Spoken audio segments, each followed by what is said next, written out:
Guys आज हम complete करेंगे इंपॉर्टेंट करंट अफेयर 23 जून से 29 जून तक। अगर आपको वीडियो अच्छा लगे तो प्लीज़ लाइक करिएगा और चैनल को सब्सक्राइब करिएगा।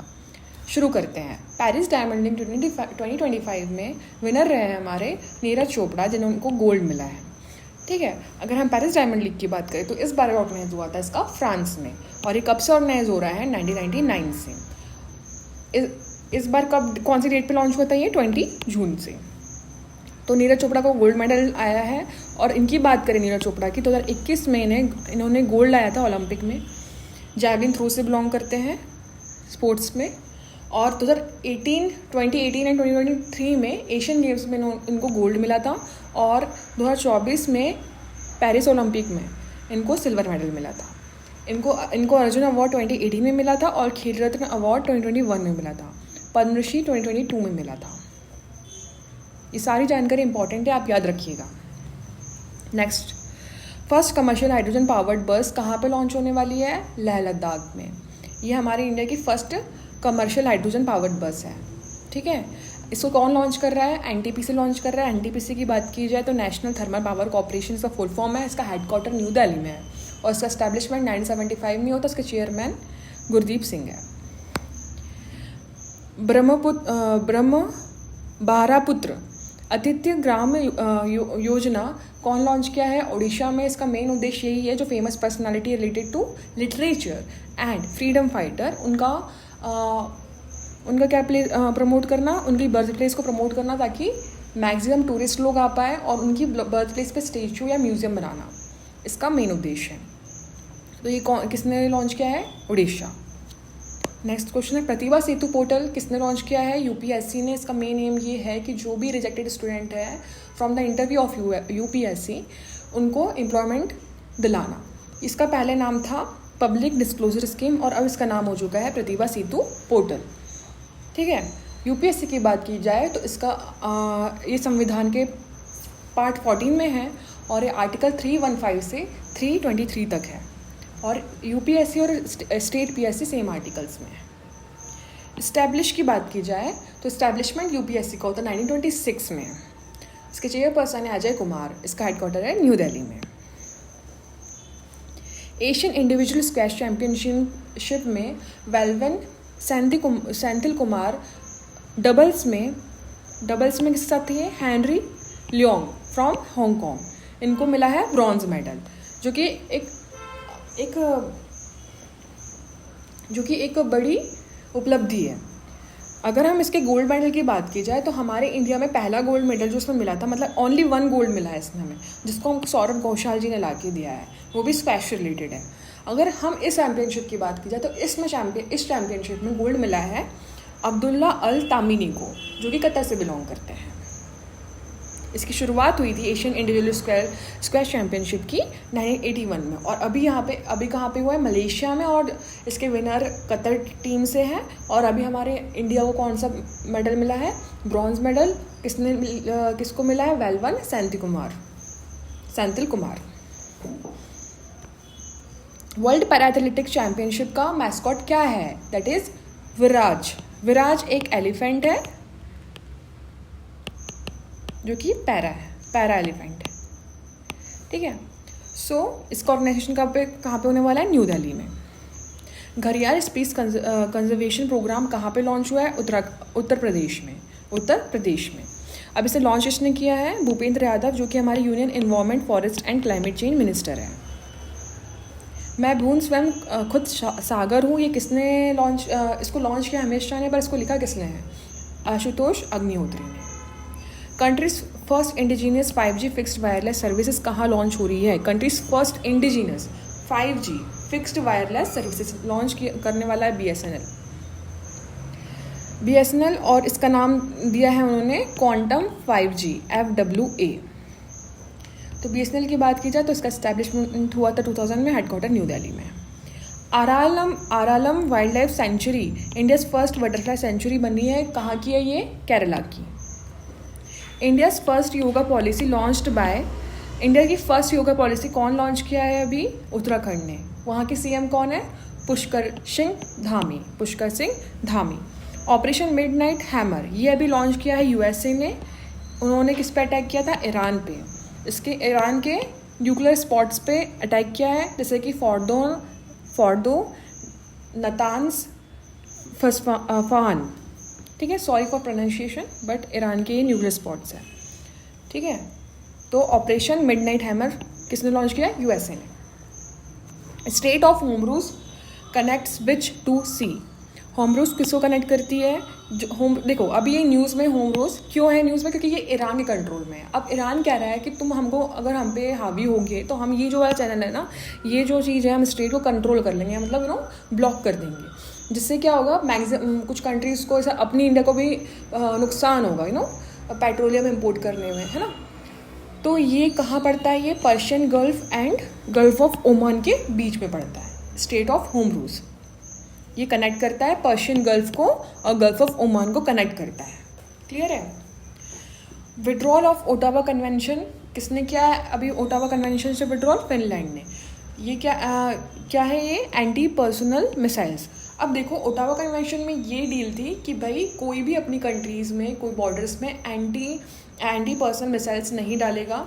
मतलब उसमें होता क्या था कि अगर दुश्मन हमारे ग्राउंड पे कदम भी रख दे और डिटेक्शन हो जाए कि भाई ये दुश्मन है हमारा अदर कंट्री में, बॉर्डर्स में, तो उससे क्या होगा, वहीं पे वो ब्लास्ट हो जाएगा वहाँ पे हमारा मिसाइल।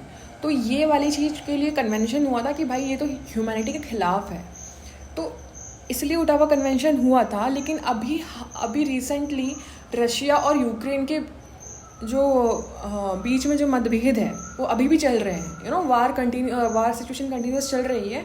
तो इसलिए फिनलैंड एक अपनी कंट्री को प्रोटेक्ट करने के लिए ओटावा कन्वेंशन से बोल दिया कि भाई हम तो विड्रॉल कर रहे हैं, क्योंकि हमको तो हमारी कंट्री को प्रोटेक्ट करना है फ्रॉम रशिया। तो ये किसने किया? ये फिनलैंड ने विड्रॉल कर लिया है ओटावा कन्वेंशन से। इंटरनेशनल ओलंपिक डे हाल ही मनाया गया 23 जून को। अब देखो इसका थीम था लेट्स मूव। अगर हम इसका एस्टैब्लिशमेंट की बात की जाए तो पहली बार एस्टैब्लिशमेंट हुआ था 1896 में। कहाँ पे हुआ था? एथेंस में। एथेंस ग्रीस में हुआ था। और इसका हेडक्वार्टर कहाँ है? लॉसाने, स्विट्ज़रलैंड में, है ना। प्रेसिडेंट कौन है अभी? Kirsty Coventry from Zimbabwe. Kirsty Coventry from Zimbabwe. International Olympic Day celebrated on 23 June. Next question, Swarnarekha river originate from Jharkhand. अब देखो स्वर्णरेखा रिवर अभी न्यूज़ में थी क्योंकि वहाँ पे फ्लड आया था। तो स्वर्णरेखा रिवर कहाँ पे बहती है? दैट इज झारखंड में। Shanghai Cooperation Organisation defence minister meeting कहाँ होने वाली है? SCO की defence meeting, to be noted, okay. Defence meeting कहाँ होने जा रही है? क्विंगडाओ चाइना में। और SCO की जो मेन मीटिंग है वो भी चाइना में ही होने वाली है। अगर हम SCO की बात की जाए, शंघाई कोऑपरेशन ऑर्गेनाइजेशन की, तो इसमें लगभग 10 कंट्रीज़ है। इसका एस्टैब्लिशमेंट 1966 में हुआ था। इसकी पहले वाली मीटिंग कब हुई थी? कजाकिस्तान में। और 25th वाली मीटिंग चाइना में होने वाली है। और अब डिफेंस वाली मीटिंग क्विंगडाओ चाइना में हुई है। Asia para badminton championship India won medals. हाँ, तो एशिया पैरा बैडमिंटन चैम्पियनशिप में इंडिया ने 27 मेडल जीते हैं। और ये कहाँ पे ऑर्गेनाइज हुई थी? थाईलैंड में ऑर्गेनाइज हुई थी। और ये कब से ऑर्गेनाइज हो रही है? 2004 में।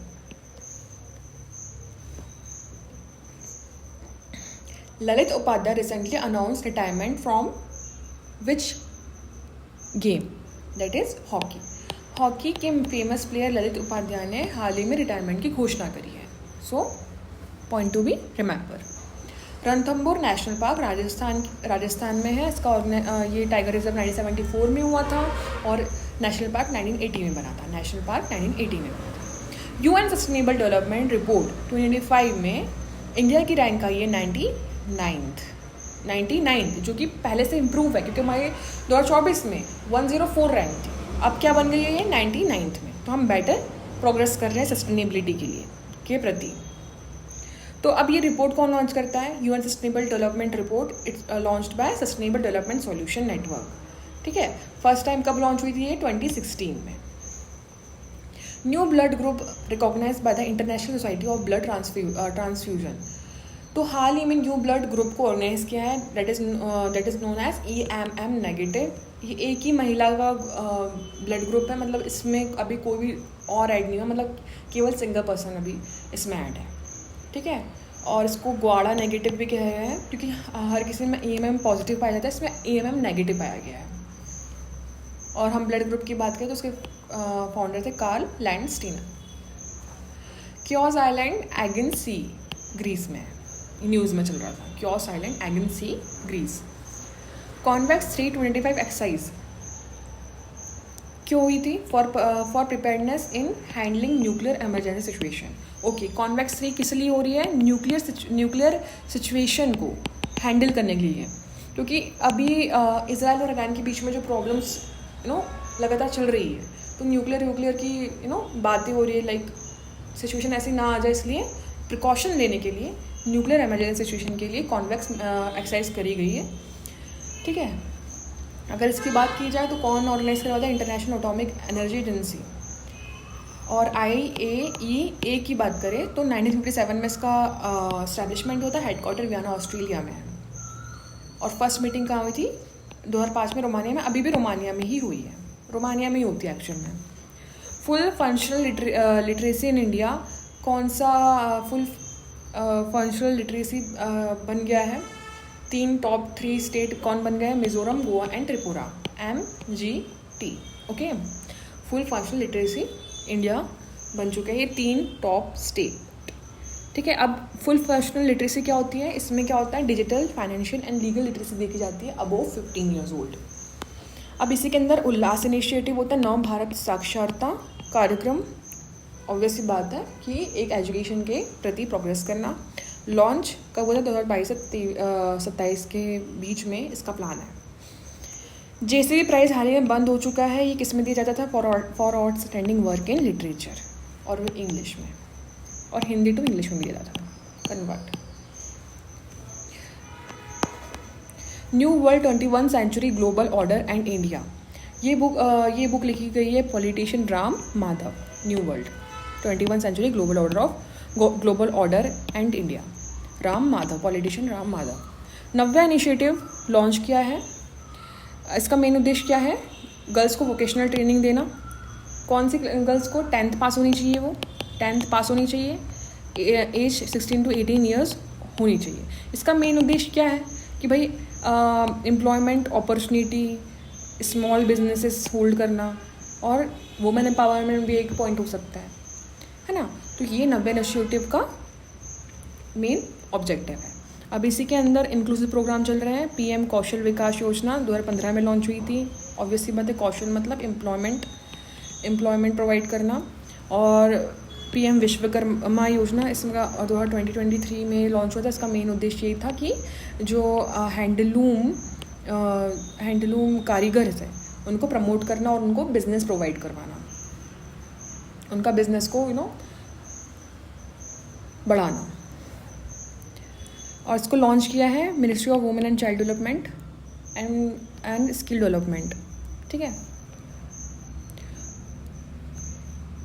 2025 FIH hockey Junior World Cup to be held in Tamil Nadu. FIH hockey Junior World Cup कहाँ पे होने वाले इस बार? तमिलनाडु में, नवंबर 2025 में होंगे। इसको ऑर्गेनाइज कौन करवाता है? International hockey federation. International hockey federation की बात की जाए तो 1979 में इस्टेब्लिश हुआ था। इंटरनेशनल हॉकी फेडरेशन की बात की जाए तो 1924 में इस्टेब्लिश हुआ था। लॉक्साना हेड स्विट्जरलैंड में इसका हेडक्वार्टर है, और प्रेसिडेंट कौन है? तैयब इकराम। और 2025 FIH hockey Junior World cup की बात करें, हॉकी जूनियर वर्ल्ड कप की बात कर रहे हैं हम, तो ये ऑर्गेनाइज कब से हो रहा है? 1979 से।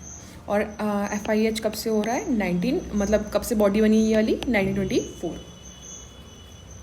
तो अभी हमारा कहाँ पे होने वाला है? तमिलनाडु, नवंबर 2025 में। International Day Against Drug abuse कब मनाया जाएगा? 26 जून को बनाया जा रहा है। 26 जून को International Day Against Drug Abuse, breaking the chain, prevention, treatment and recovery for all. ये क्या है? इसकी थीम है। ग्लोबल पीस इंडेक्स 2025 में इंडिया की रैंक हो गई है 1, 1 and 5, 115 हो गई है। पहले से थोड़ा इम्प्रूव हो चुकी है, एक स्टेप। पहले कौन है? आइसलैंड। और सबसे लास्ट पे कौन है, रशिया, और सेकंड लास्ट पे कौन है, यूक्रेन। क्लियर है। Second Indian to go to space after Rakesh Sharma, most important question for upcoming exam, that is Shubhanshu Shukla. Shubhanshu Shukla has become the second Indian to go space after Rakesh Sharma. It's a joint project of NASA and SpaceX. 25 जून को गए हैं एक्सियन mission 4. Gaganyaan mission की बात की जाए तो 400 kilometre का mission 400 kilometre का स्पेस मिशन रहेगा ये. स्टार्ट कब से हुआ था, 2008 में. Mission date to be announced at 2027 में मे बी लॉन्च हो सकता है ये. और ये क्या है, ह्यूमन स्पेस मिशन है. ठीक है. व्योमित्रा मिशन की बात की जाए तो ये अनमैन्ड मिशन रहेगा. ये इसमें रोबोट को भेजेंगे अपने, है ना. और expected to be launch December 2025. India's first off grid green hydrogen plant commission by off grid green hydrogen plant commission by Adani group. India's first off grid green hydrogen plant 5 megawatt. National Green Hydrogen Mission कब launch हुआ था, 2023 में. और इसका target 2023 से 29-30 तक है.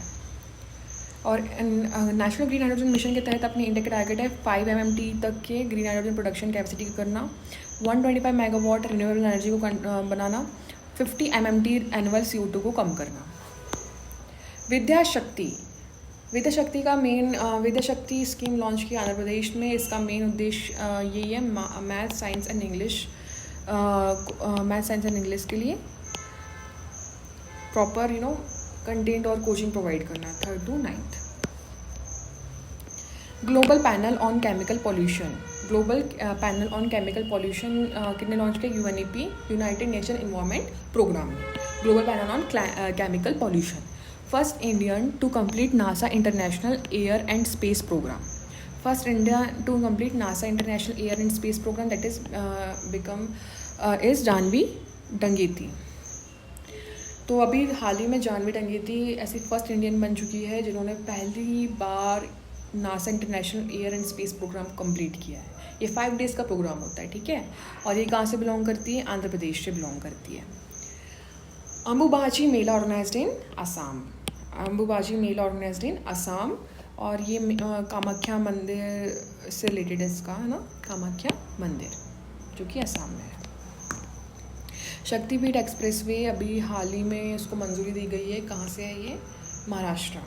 और ये लगभग 802 किलोमीटर मतलब 802 किलोमीटर का एक्सप्रेसवे बनेगा, जिसमें नागपुर से गोवा तक के कितने घंटे का रास्ता होगा, 8 आवर्स का. शक्तिपीठ expressway from Maharashtra. Bloomberg 2025 tobacco control award किसे मिला है, इंडिया को with other 6 countries. Bloomberg 2025 tobacco control award India को अदर कंट्रीज के साथ 6 कंट्रीज के साथ मिला है. वर्ल्ड कॉन्फ्रेंस ऑन टोबैको कहाँ हुई थी, आयरलैंड की डबलिन में. World Conference on Tobacco Control, Ireland Dublin. President of India when emergency was imposed in 1975, that is Fakhruddin Ahmed थे प्रेसिडेंट जब हमारी इंडिया में एमरजेंसी इम्पोज हुई थी. किस बेसिस पे, इंटरनल डिस्टर्बेंस के बेसिस पे. और एमरजेंसी कौन से आर्टिकल में दी गई है, article 352 article. First nuclear power plant of Bihar कौन सा बनने जा रहा है, first nuclear power plant of Bihar, that is Nawada, है ना, ये बनने जा रहा है. स्मॉल मॉड्यूलर रिएक्टर रहेगा ये. तो उस बिहार की बात करें तो यहाँ पे राज्यसभा की सीट 16 है और लोकसभा की सीट 40 है. Project located in Andhra Pradesh. बनकर चेला project located in Andhra Pradesh. कहाँ से रिलेटेड है, गोदावरी रिवर से, है ना, आंध्र प्रदेश. गोदावरी रिवर की बात की जाए तो 1465 किलोमीटर इसकी लेंथ है. और ये पेनिनसुलर इंडिया की सबसे लॉन्गेस्ट रिवर है ना. और ये कहाँ से ओरिजिन होती है, त्र्यंबकेश्वर, नासिक, महाराष्ट्र से. और इसके कोर्स में कौन कौन शामिल होता है, महाराष्ट्र, तेलंगाना एंड आंध्र प्रदेश. ये तीनों से कोर्स में शामिल होते हैं. खेलो इंडिया यूनिवर्सिटी गेम्स कहाँ होने जा रहे हैं, राजस्थान के जयपुर में. इसको कौन ऑर्गेनाइज करवा रहा है, ministry of youth affair and sports. First organise कब करवाए थे, 2020 में. कट्टर कामायसाला festival has been organised in Sri Lanka. So it is a joint festival of Hindu, Buddhist and Muslim. Sacred place. Okay.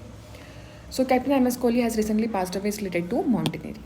History that India ignored is written by Prem Prakash. Prem Prakash has written History of that India ignored.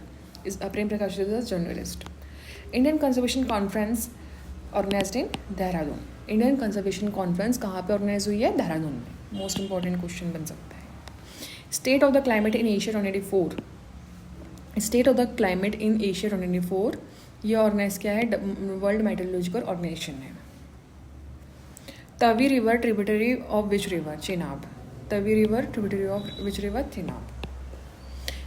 MED कब मनाया गया? 27 जून को. Salkhan fossil park has been included in the tentative list of UNESCO. Tentative list में UNESCO की add हुआ है Salkhan fossil park. Tentative list वो होती है जिसमें एक्सपेक्टेड होता है कि भाई इसको यूनेस्को में ऐड करेंगे. तो ये कौन हुआ है? सलखम फॉजल पार्क. ये बहुत इंपॉर्टेंट क्वेश्चन बन जा सकता है इसमें, क्योंकि ये कैमूर पहाड़ियों से रिलेटेड है और ये उत्तर प्रदेश में और मध्य प्रदेश में फैला हुआ है ये कैमूर पहाड़ियाँ. और पर ये सलखन फॉजल पार्क कहाँ से? Uttar Pradesh. National statistical day मनाया जाता है 29 जून को. PC महालनोबिस की याद में. इनको मिला था पद्म विभूषण 1968 में. वर्ल्ड स्टैटिस्टिकल डे कब मनाया जाता है? 20 अक्टूबर को. देखो ये नेशनल स्टैटिस्टिकल डे मनाया है 29 जून को और वर्ल्ड वाला मनाया जाता है 20 अक्टूबर 2010 से मनाया जा रहा है 20 अक्टूबर और नेशनल वाला 29 जून. जगन्नाथ रथ यात्रा किस की यात्रा होती है यहाँ पे? जगन्नाथ यात्रा पहली बार 27 जून से स्टार्ट हो रही है और लगभग 8 जुलाई तक चलेगी है. और इसमें कौन कौन से भगवान जी रहते हैं? जगन्नाथ जी स्वयं एंड बालभद्र उनके big brother and Subhadra sister. इन तीनों की यात्रा निकलती है from Orissa. Brand finance India top 100 में कौन सा ग्रुप आया है? It is Tata group. Second पे इन्फोसिस और थर्ड में HDFC. Top players stipend scheme launch की गई है अभी. किसने लॉन्च की? ऑल इंडिया चेस फेडरेशन में. इसका मेन एम यही रहेगा कि इकोनॉमिकल वीकर सेक्शंस को जो भी इकोनॉमिकली वीकर सेक्शन है उनको इकोनॉमिकली सपोर्ट करना चेस टूर्नामेंट्स वगैरह में. तो ये लगभग कितने सपोर्ट मिलेगा? 60,000 से 1.5 लाख तक का, मतलब 60,000 से 1.5 लाख तक. ठीक है. ऑल इंडिया चेस फेडरेशन की बात की जाए तो उसका स्टैब्लिशमेंट हुआ था 1951 में तमिलनाडु चेन्नई में. इसके प्रेसिडेंट कौन है अभी? Nitin Narang. India's first maritime sector NBFC companies कौन बनी है? सागर माला फाइनेंस कॉर्पोरेशन लिमिटेड. सागर माला फाइनेंस कॉर्पोरेशन लिमिटेड बनी है इंडियाज़ फर्स्ट मैरीटाइम सेक्टर. देखो फर्स्ट मैरीटाइम की बनी है तो ये बहुत इंपॉर्टेंट बन जाती है क्योंकि NBFCs कंपनी वो होती है जो कि इन्वेस्टमेंट लोन्स प्रोवाइड करवाती है ना. और ये मैरीटाइम के पर्पस में उनको बढ़ावा देने के लिए शिप्स वगैरह चीज़ों शिप्स पोर्ट्स वगैरह के लिए ये हमें लोन प्रोवाइड करेंगे. तो सागर माला फाइनेंस कॉर्पोरेशन लिमिटेड इसे लॉन्च किया है. एशियन इंफ्रास्ट्रक्चर इन्वेस्टमेंट बैंक की स्टैब्लिशमेंट कब हुई थी? 2016 में. हेडक्वार्टर बीजिंग चाइना में है और मेंबर 110 है. और इसकी हाल ही में प्रेसिडेंट अपॉइंट हुए जोऊ जियाजी फ्रॉम चाइना से बिलोंग करती हैं. इंपॉर्टेंट क्वेश्चन बन सकता है AII Asian infrastructure bank AIB Zou Jiaji. Enhanced rock weathering technique related to tackling climate change. अब enhanced rock weathering technique वो होती है लाइक उसमें चट्टानों को क्रैश करके पूरे खेतों में बिछा देंगे जिसके कारण क्या होगा? CO2 ऑब्जर्वेशन ज़्यादा होगा और इन्वायरमेंट प्रोटेक्शन का एक अच्छा स्टेप है ये. तो ये भी मैक्सिमम कंट्रीज़ अप्लाई कर रही है. तो ये enhanced rock weathering technique is related to tackling climate change. AI powered advance traffic management system. हाल ही में AI powered advance traffic management system कौन से एक्सप्रेस वे में लॉन्च किया है? That is Dwarka expressway में. और इसका मेन एम ये है कि भाई जहाँ पे ट्रैफिक कंट्रोल करना, ट्रैफिक जहाँ जहाँ जिस टाइम पर ट्रैफिक हो रहा है तो उसको मॉनिटर करके एक प्रॉपर सिग्नल प्रोवाइड करना, जिससे कि एक्सीडेंट्स और ट्रैफिक के चांसेस कम हो जाते हैं और अपडेट हो जाती चीज़ें। तो it is helpful in managing traffic and precaution for accidents. So yeah, we have completed weekly current affair and it's a short revision. अगर आपको डिटेल में वीडियो चाहिए तो आप प्लीज़ प्लेलिस्ट चेक कर सकते हैं करंट अफेयर की, जो कि मैंने रोज़ डाले हैं। और बाकी ये अपना रिवीजन था, जिसने देखा है तो उसका एक बार रिवीजन हो जाएगा, और जिसको समझ नहीं आया वो दोबारा एक बार रिवाइज करके देखे, क्योंकि मैंने थोड़ा फास्ट पढ़ाया है इसमें, क्योंकि अपन रिवीजन कर रहे हैं। और या दैट्स इट। अगर आपको वीडियो अच्छा लगे तो प्लीज़ लाइक करिएगा और चैनल को सब्सक्राइब करिएगा। Thank you.